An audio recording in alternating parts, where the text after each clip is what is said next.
He threw a big party at his house. Only 2 people didn't show up, Mom and Dad. They couldn't come. They were locked in the bedroom. Dead. Tonight on 2020, when the party's over.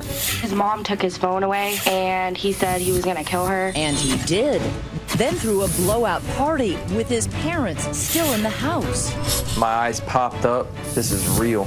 Now his best friend takes you inside the crime. Dad wakes up from his nap. He has to process that his son is holding a hammer. The woman he loves is laying on the floor. A tug of war over who's in charge, and his parents plan to stop him until he stopped them first. Killer party. Plus, remember the headlines? A high school sexual assault case. The freshman cheerleader, the senior football player, and a hazy night of pass-out partying. Everything after that was just black. But no one has heard his side of the story until tonight. The interrogation tapes just released. You'll hear them only on 2020. Did the girl you have sex with ever say she didn't want to? And the party game you can do without a crowd. Teens trying the good kid high, but some don't survive. It seems like a no-brainer. Why don't they understand that? Tonight, when the party's over. Here now, Elizabeth Vargas. Good evening. David is away on assignment. Tonight, what so many teenagers are doing right now across the country, having parties, some of them with alcohol, drugs, and in our first story, something else, revenge against controlling parents. For teenager Tyler Hadley, the party to end all parties began with these ominous words. When someone asked him, "What if your parents come home?" he said, "They won't. Trust me." Covering the case that just got a sentence days ago, here's ABC's Ryan Smith. Nestled on Florida's Treasure Coast, 40 miles north of West Palm Beach, sits Port St. Lucie, a city once designed for retirees, now teeming with working families. It's a maze of streets that all kind of wind together. There's the sense on these empty streets that something's amiss. Even the street signs aren't quite right. They didn't have time to spell all the street names correctly. Growing up here is a modest sort of happiness for any kid, but as novelist Nathaniel Rich learned, that gets old. Every teenager complained about how boring it was in Port St. Lucie. The only thing to do is drink and get high, have parties. And it's a party that happened here that no one will ever forget. Now you're looking live at the Port St. Lucie home where police say a 17-year-old boy killed his parents, a drug-addicted teenager who just wanted to party. He threw a big party at his house. Only 2 people didn't show up, Mom and Dad. They couldn't come. They were locked in the bedroom. Dead. The million-dollar question is why? Tyler, they say you murdered your parents. A 17-year-old killing his parents, an event that left a confused community looking to its teenagers for answers about high school senior Tyler Hadley. His parents were getting tired of him going out late and getting drunk. They got more strict. His mom took his phone away. And he said he hated him. Something like teenagers say. It's definitely something that really upset him. Everybody has like sick jokes, so he just thought it was like a sick joke. But what turns a teenager's sick joke into a sickening reality? Tonight, we go inside the investigation into what made a Boy Scout turn into a teenager who did the unthinkable. Mike Mandel has known Tyler since they were both 8 years old. He lived just a block away. So you know his parents? Absolutely. What were they like? They seemed like great parents to me. And how did Tyler feel about his parents? He loved them. This is Blake and Mary Jo, forever in our hearts. Blake and Mary Jo Hadley thought sunny Port St. Lucie was the perfect place to raise their 2 boys. Mary Jo, she was a school teacher, great school teacher. And she loved kids so much, she dedicated her life to her two boys she had. His family says Blake loved his job at a local power plant, but his passion was his sons, the baby, Tyler, and Ryan, 6 years older. What was Blake like with the boys? He had a ball with them. He loved them. And in the beginning, Tyler seemed to be a happy little boy, celebrating birthdays and holidays with his family. He was constantly hugging his mom. I mean, constantly. He was an affectionate kid. I just remember him always being a funny kid. He had a really quick sense of humor. And you never know what would come out of his mouth. Yeah. In a good way? Sometimes. It was a quality that drew Mike to Tyler. Just walking around trying to find a friend and stumbled upon Tyler, and he slowly became my best friend. Over time, Tyler began opening up, sharing with Mike his secrets and his insecurities. He a lot of times bashed himself and said he wasn't good enough. He just always thought someone was better than him. But what started as a kid's self-doubt turned into a teenager's anger. He started skipping school, hanging out with the wrong crowd, getting on drugs. You know, that's just things he was starting to do, was get in trouble. He was starting to steal, and they said just hide your purse. They thought it was one of those teenage things. Tyler's parents started cracking down. How did they discipline him? They really did everything possible as far as taking away the cell phone, bits and pieces of freedom that children really cherish at that age. But Tyler pushed back, continuing to defy his parents. He didn't like following any rules. He liked going out, doing drugs. And then his parents caught on. He was already comfortable living that way, and he didn't want anyone to change it. Nancy Grace has followed this case. They were beginning to discipline him more and more. And by that, I don't mean take him out to the woodshed and give him a spanking. They would take away privileges. Well, Hadley would have none of that. His frustration and anger mounted. By the time Tyler was 17, his parents were at their wits' end. They put him into an outpatient substance abuse program, but nothing changed. He came home drunk one night, and he crawled through his window when his parents woke up, and then they took away his phone in his car. He felt that she was over-disciplining him, and he said he wanted to kill her. Did it sound like he might actually do it? Absolutely not.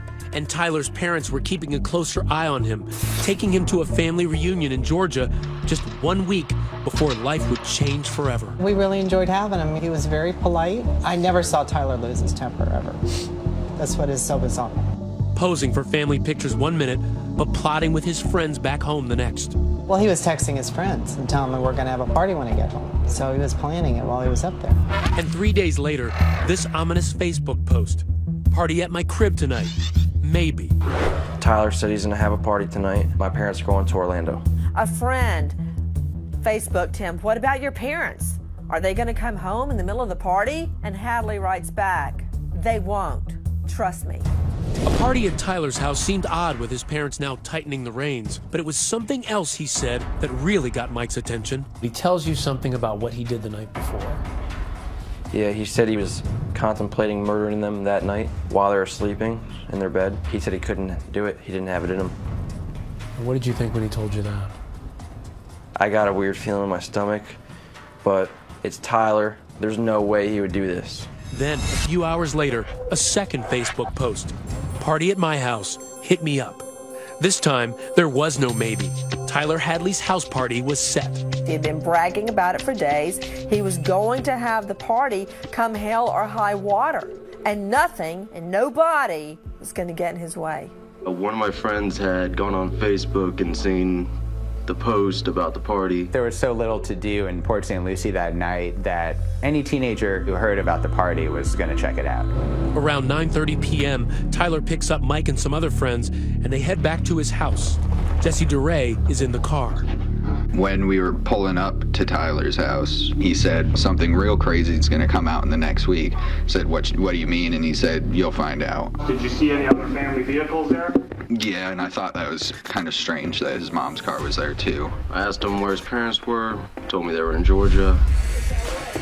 It was a free-for-all. Kids could smoke inside the house. They were drinking. Kids were bringing beer and pot and pills. What's it like inside? Young people drinking and sitting around talking. But the weird thing was most people in there, Tyler didn't even know. I didn't know them. They were strangers. You think he wanted to be known as having this huge party? Maybe. That's the only thing that makes sense. As the rowdy party rages on, a neighbor across the street makes a noise complaint. I woke up to, squealing tires and kids hanging out of the car, yelling. So I did call 911. Officers respond, but with no immediate cause for alarm, they leave the teens with a warning. When we come back, kids at the party are noticing there's something strange about this place, but only best friend Mike Mandel will discover how strange behind this door.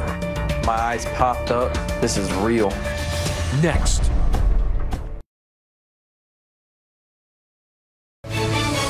When the Party's Over continues. Once again, Ryan Smith.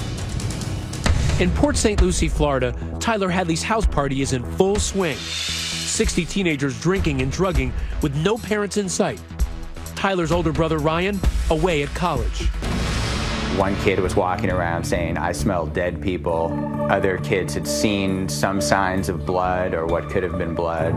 The house was a mess. It looked like it had been ransacked. As the night wears down, Tyler is growing agitated. Do you recall him yelling at somebody trying to go back towards the back part of the house? Yes. I heard him just saying, "Get out of the hallway. I don't want anyone in the hallway."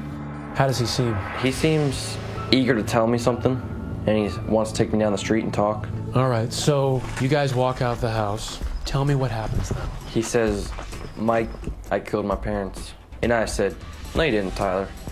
Shut up." And he said, "Mike, look at the driveway. All the cars are there. My parents are dead. I killed them." And then, with partying teens still inside the house, Tyler tells Mike to look for the telltale signs. Blood by a computer desk where Mary Jo had been working, and by the master bedroom door. But still, Mike doesn't believe it. I actually thought he went that far out to play a prank on me that he actually put fake blood on the ground. Really? You think he's playing a prank at this point? Anything but what it is. The idea that teenagers are playing beer pong right here, while just steps away behind this door, his best friend's parents lay lifeless, is too much for Mike to fathom. I took Tyler into the garage and I said, "I want to see them dead. If you really did it, I don't believe you." Tyler says he'll prove it after everyone leaves, but Mike doesn't wait. I walk around back and I go check for myself. I come up to the door, the party's going on over here, and I turn the doorknob, push it, and it opened. I looked down and I seen his father's leg against the door. What was going through your mind when you saw his leg? My eyes popped up and I said, "He's telling the truth. He did it. This is real." I'm in shock. I feel like there's no way that I'm seeing this. Wake up. Then Mike Mandel does something as shocking as the party. He doesn't leave. Now, you'd think Mandel would rush to call his parents or take his cell phone surreptitiously and call 911. No. Mandel continued to party hardy for several hours. Why do you stay? It's a hard feeling to explain. You know, I knew this guy for so long. Something wants you to stay here right now. You need to talk to Tyler and figure out as much stuff as you can. How long do you stay? A couple hours. How do you do that? Isn't it eating you up inside? It is eating me up inside. Even though you know he just killed 2 people, you don't see him as a killer. You still see him as a friend at that point? Yes. Why not try to get Tyler out of the house immediately or call the cops? Because he could be a danger to everybody in that house, including you. I was still in shock. Then, in a bizarre moment between best friends, they take this selfie. And I have to show you something here. Why did you take this picture? Because I knew it was going to be the last time I ever seen him. So this was to remember him? Yeah. A lot of people look at this picture and they say, Mike's callous. He doesn't care. What do you say to those people? Look at the picture. Am I smiling? Is Tyler smiling? He looks very worried to me, and he looks very scared. And how do you look in this picture? I look like that this is the worst day of my life. I knew I was going to call the cops on him when I took that picture. In shock and unable to keep it to himself, Mike tells another friend. And he showed me blood splatter on the baseboard. Baseboard? Near his parents' bedroom. What did you do? I basically told him that I was getting the hell out of there. I was like, "I'm leaving, you can come with me." Mike is still reluctant to leave his best friend, but when he finally does, Tyler is quick to notice. Tyler calls me on my cell phone and he said, "Mike, where'd you go? You know, party's still happening." And I said, "Tyler, I'm tired, it's 4 in the morning, I'm going to sleep." And he said, "Okay, man, well, I'm having a party tomorrow, are you gonna come?" And I said, "Yeah, I'll be there." This is a party Tyler never wants to end. And at 4:40 a.m., he posts on Facebook, "Party at my house. Again, hit me up." But Mike Mandel won't be there. And immediately after I hang up the phone, I call Crime Stoppers. We got a call from our call center, and he's claiming he killed his parents. I'm sorry, he did what to his parents? He's claiming that he killed his parents. What were you thinking as you're making that call? It wasn't a good feeling, but I still knew that I had to do the right thing.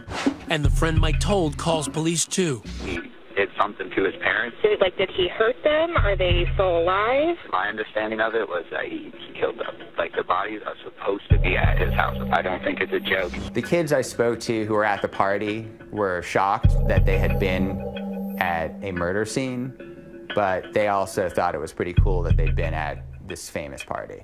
There had been a homicide. A 17-year-old young man had killed his parents with a hammer. What was your first thought? First thought is, no, 17-year-olds don't kill their parents with hammers.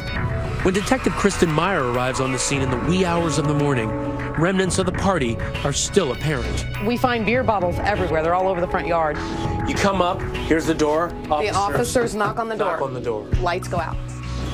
So one officer gets cover and starts calling for backup. And this officer here, the door opens, and there stands Tyler. When we come back, she grabbed her head and said, "Why, Tyler, why?" It's the question everyone wants answered. Why did Tyler snap? Was it a threat, a final ultimatum from his parents that pushed Tyler too far? That's your motive for the murder. Stay with us.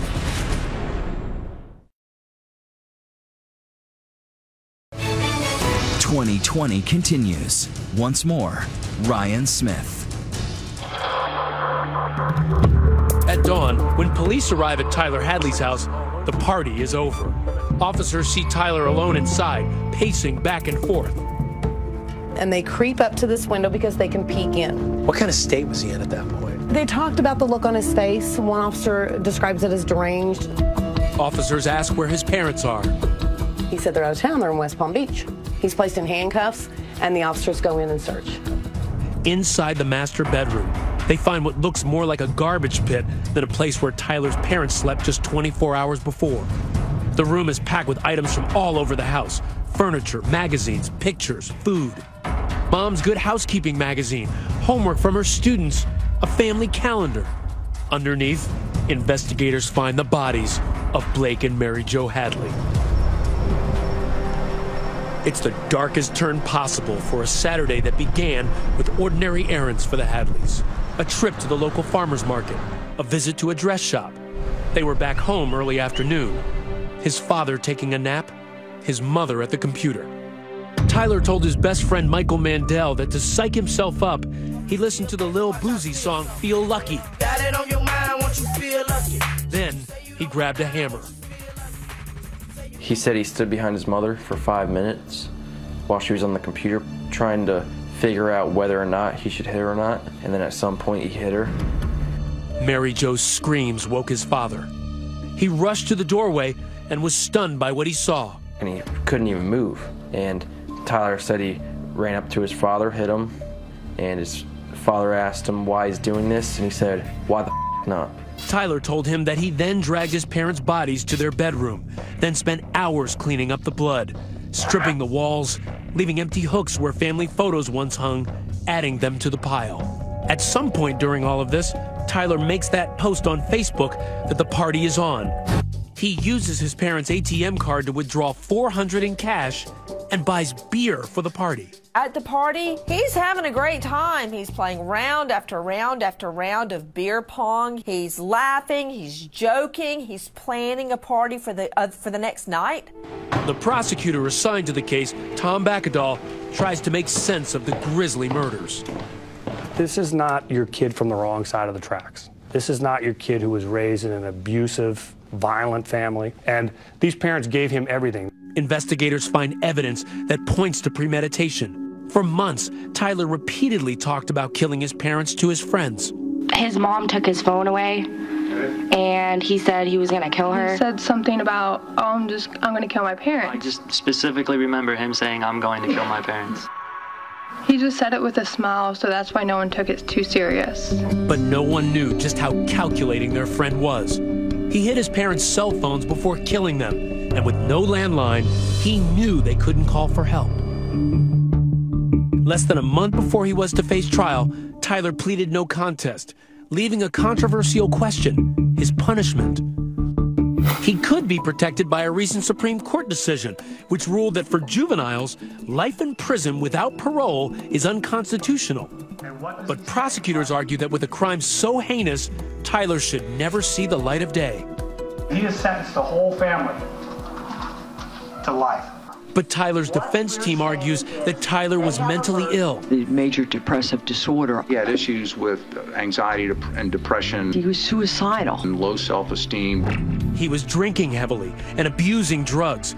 It was not one thing alone. It was the deadly combination of them all. But the counter to this would be a lot of people have disorders, take drugs, some even take illegal drugs, his choice, yet they don't kill their parents. What I think is one of the most important factors is the juvenile brain. The juvenile brain does not fully develop until the age of 25. But the prosecutor says Tyler, just 153 days shy of his 18th birthday, should be treated as an adult. The state's president. This is not a youthful act of indiscretion. As for the motive, could it really just be the party? The prosecutor poured through messages Tyler exchanged with his friends for clues. In them, Tyler complains about the outpatient rehab program he's in, writing, "I seriously hate that for real." Ultimately, we think that what happened was that the parents had threatened to put him into a full-blown inpatient program to commit him. Institutionalized at a home for troubled teens. You're going to take away what I want to do, and I don't like it. Right. That's your motive for the murder. The decision over Tyler's fate has ripped the family in two. Mary Jo's mother, Tyler's grandmother, hoping for parole. I just want Tyler not to spend the rest of his life in jail because I know he's a life worth saving. But for his father's family, like Mike and Cindy Hadley, forgiving their nephew is out of the question. This is a cold-blooded murderer that we're talking about here. Yeah, he's my nephew, and I love him, all right? There's only one sentence, it's life in prison. You don't think there's any way he could rehabilitate himself and be a productive member of society? Do you want him living with you if he got out? Mike's concern now entirely for Tyler's brother Ryan. That's the person that we need to feel sorry for. He lost his entire family. You know, he lost 3 people, his mom and dad and his brother. Could you state your name, please? Ryan Blake Hadley. Do you love your brother still? I do love my brother. You hurt for your brother still? Yeah, I hurt for my brother. But that love for his baby brother has its bounds. Under what circumstances would you like to maintain this relationship with your brother? What I want is for him to get the maximum penalty possible. Mr. Hadley? Finally, Tyler speaks publicly about the crime, but offers little insight. I'd like to direct this to my entire family. All of them. Everyone. All of them. And I know it's hard to understand, and you can't begin to explain, what happened. I just want everyone to know that I am truly sorry for the acts I committed. The judge was unmoved. 2 weeks ago, he made his decision. It is hereby the judgment and sentence of the court. The defendant be sentenced to life without the possibility of parole. No one wants to see a youth behind bars, but in this case, he murdered both of his parents. A colder heart I've never seen. If he were here today, if you could speak to him directly right now, what would you say to him? Well, of course I'd ask the question, why? I might ask him, you miss your mom and dad? Did they mean anything to you? Was it worth it? Are you happy now? I hope that party was worth it.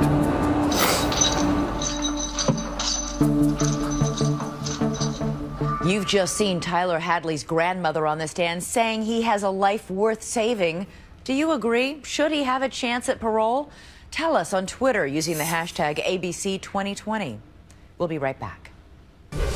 Next, a 14-year-old, a high school senior, and what really happened during that drunken party. They kind of egged me on to drink from this really tall shot glass. But now, his version. All new texts and interrogation tapes just released to 2020. Do you have sex in your room?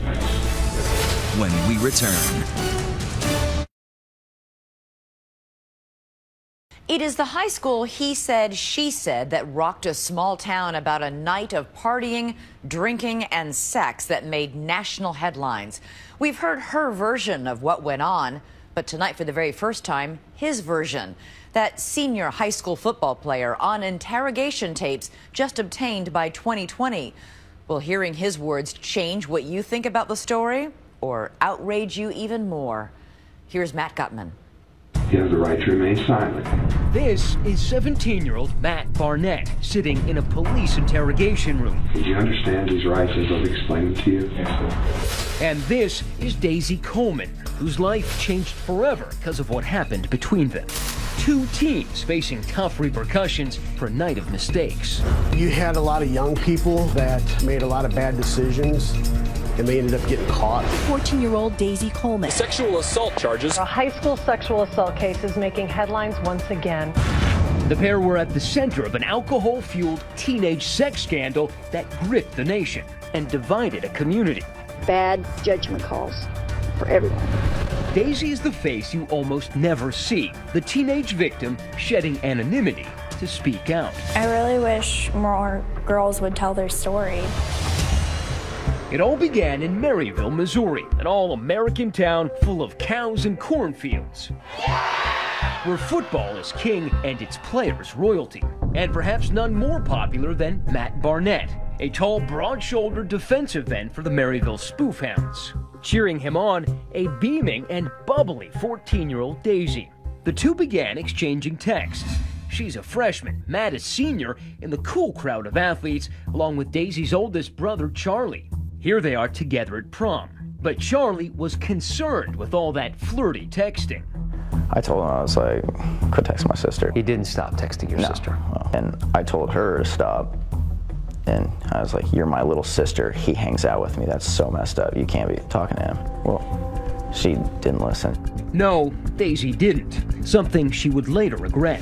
One frigid January evening, Daisy was having a sleepover with her friend, a 13-year-old girl named Paige. She just came over. We started watching scary movies.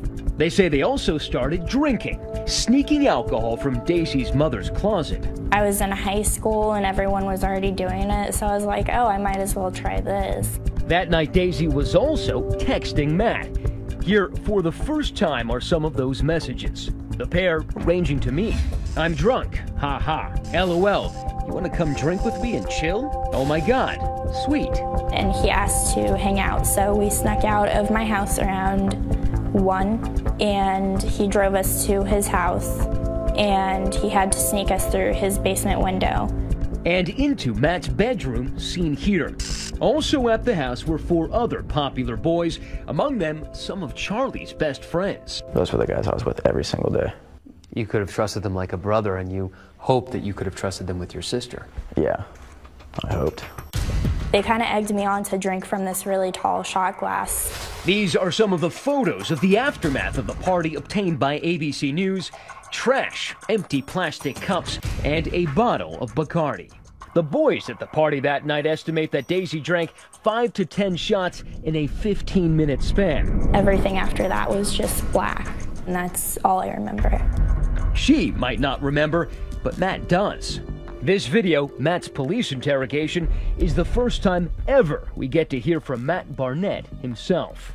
Did she ever say she didn't want to have sex with you? No. His words providing new key clues in what could have happened that night between him and Daisy. So you had sex in your room? This was before she started drinking at my house. Central to the case, the timing of exactly when Daisy downed all those drinks. Was she drunk out of her mind? When I was with her, whenever I had sex now. Matt Barnett tells police their sex was consensual and that Daisy only drank to excess afterwards. When you picked her up at her house, was she drunk?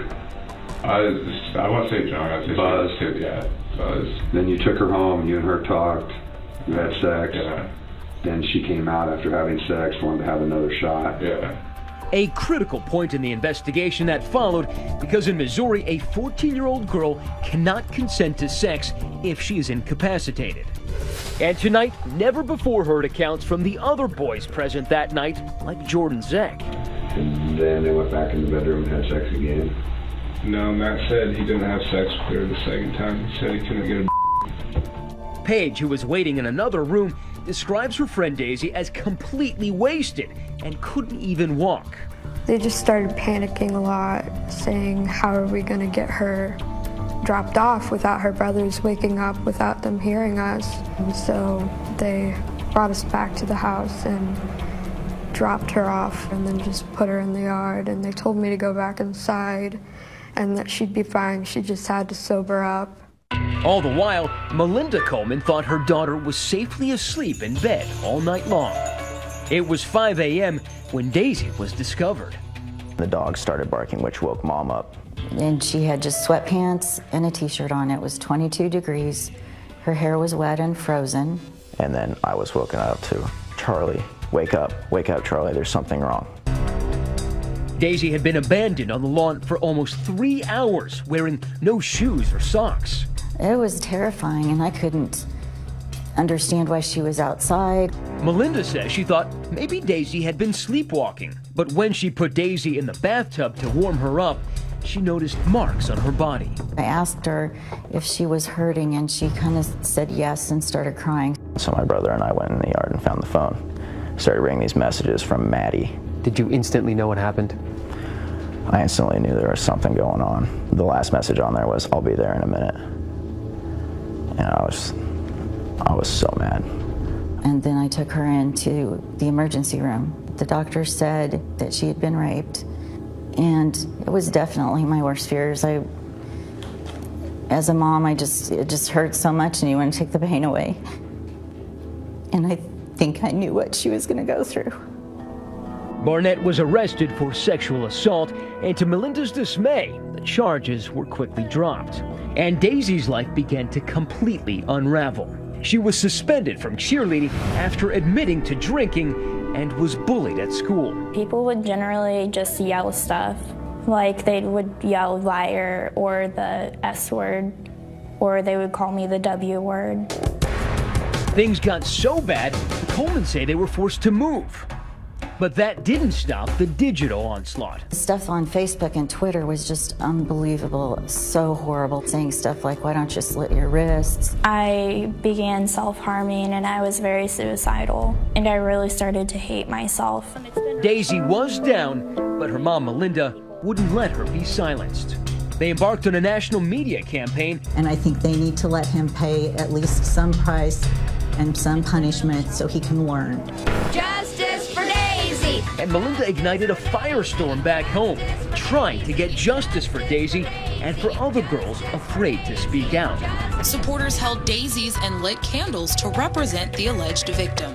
A special prosecutor was brought in to take a fresh look at the case and those previously sealed interrogation tapes. How long do you think you and her were in the bedroom together? 15 to 20 minutes.